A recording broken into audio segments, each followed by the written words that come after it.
Without security, you have no privacy. The data thefts that we've seen, the exfiltration of data from corporations, from governments, from private individuals, all have a direct impact on our privacy and civil liberties. And that's why it's vitally important to make sure as we implement better security that we can do what we can do to save this data, protect the data, so indeed if someone does get a hold of it, they can't use it against us.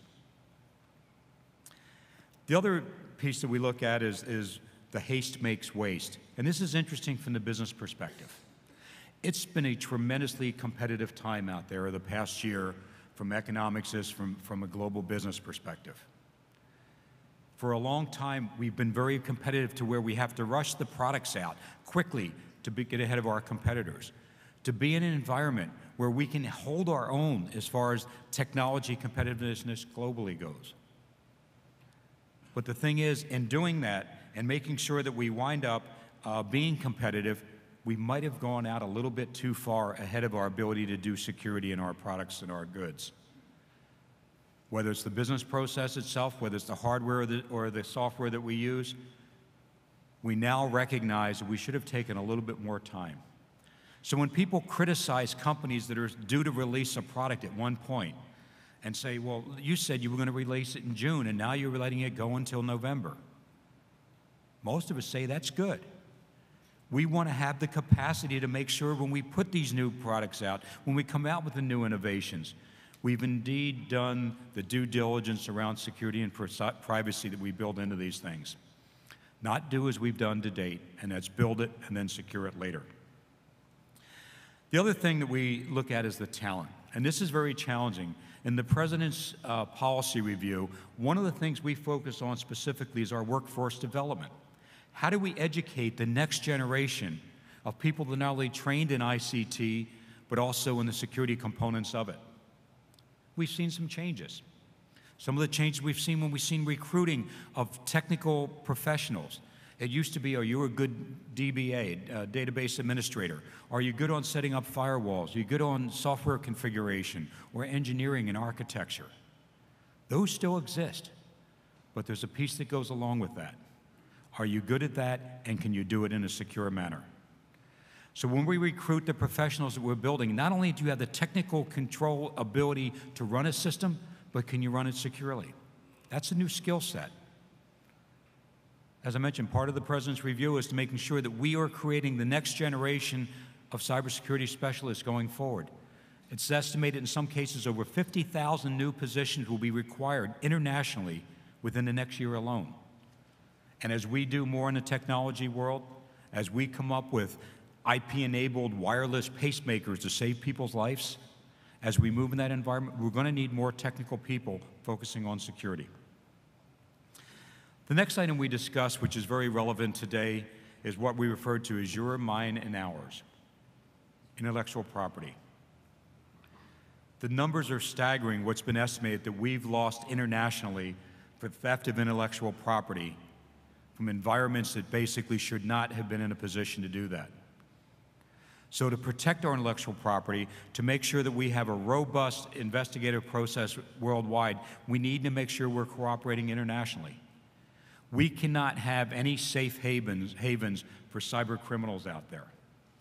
It's up to our nation states to make sure we have a mechanism in place that shows there's good deterrence by saying this is not the place to do this. And secondly, that we will cooperate internationally to make sure that we hunt you down, we look for you, we gather the evidence, we prosecute you in our courts, and make sure that the cost of trying to do crimes and the theft of intellectual property is higher than the benefit you might get from it. And the next thing is what we refer to as sort of the web of trust. And this is really interesting because at one point when we could look somewhat internally at ICT systems, we had a sort of a ownership feeling in that. We felt like we can control, we could see who comes and goes. Matter of fact, in the early days of security and information systems, that was basically what it was all about. How do we build a wall and protect everything on the inside? But we found that wasn't good for business. That wasn't good for communications. That wasn't good for free speech. We created an environment that basically harnessed the energy of the technology we had and limited its ability to be able to be useful. So we start to recognize, as we start to build the trust nexus, we would go out and build an extranet that would give us connectivity to a business partner. And then we found out we needed to connect to the consumers. The same data we were using to do inventory, we now can provide out to the masses so they can determine if their LCD panel can be shipped tomorrow or next week. Online banking now gives us the ability to do things like we could never do before. But through that web of trust, we have to remember once again that there's bad actors out there. There was discussion last night about this authentication mechanism. We now have in the United States, we're in the process of finalizing a national strategy for secure online transactions. The ability to give one the freedom and anonymity to do things on the internet that are legal and are protected, while on the same token, the transactions that we need to do in financial industries, that we need to do to purchase things online, to communicate with our governments relative to issues that protect our privacy. We have to have a strong authentication mechanism. And part of that is building this web of trust. Because without that web of trust, we continue to wind up not getting the full value of the technologies that we've rolled out. And the last item that we talked about was what we referred to as information pollution. And this is a discussion where we had about information exploitation becomes more lucrative and more financially viable than hacking. We've heard a lot of discussion, as you will, over the next couple days about criminals in cyberspace and the financial motivation. It's almost, in some cases, we almost missed the days where they were just being clever hobbyists, is a term that was used. The ones who were just doing it to prove a point or to show how good they were at things. It's serious now. It affects our governments, it affects our businesses, and more importantly, it affects our citizens. And if we take the opportunity to cooperate, we stop yelling at each other at opposite ends of the rooms about who's doing what or why they're doing it. We come together as the President's looking to do to reset the relationships with many of our partners internationally, how we can sit down and find the common ground to take on these criminal organizations, to take care of those that would do the intellectual property exploitation, be able to take them on in a unified body, and to make sure that they are no longer successful, but we are. And in closing, I want to make one quick comment. That at the end of this month is the one-year anniversary of our President's speech on cybersecurity. As I mentioned earlier, historic moment in our history. But it's not over just because of one speech. It's not over because it's 1 year. In security, we have a term. Security is not a destination, it's a journey. We're all on this journey together. So as we look at the one-year anniversary, I think one thing is really important to look at the accomplishments that have taken place over the past year.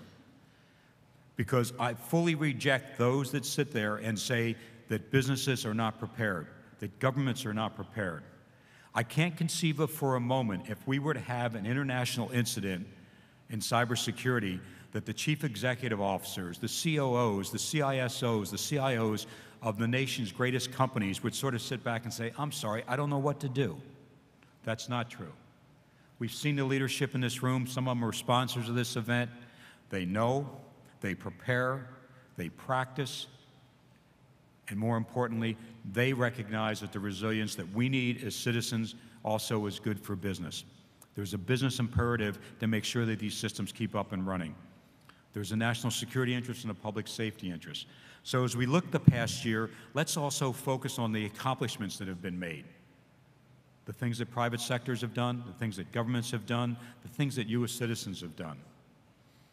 And as we launch this sort of one-year anniversary and we see what's going forward, also look forward to what are the things we're going to do in the future.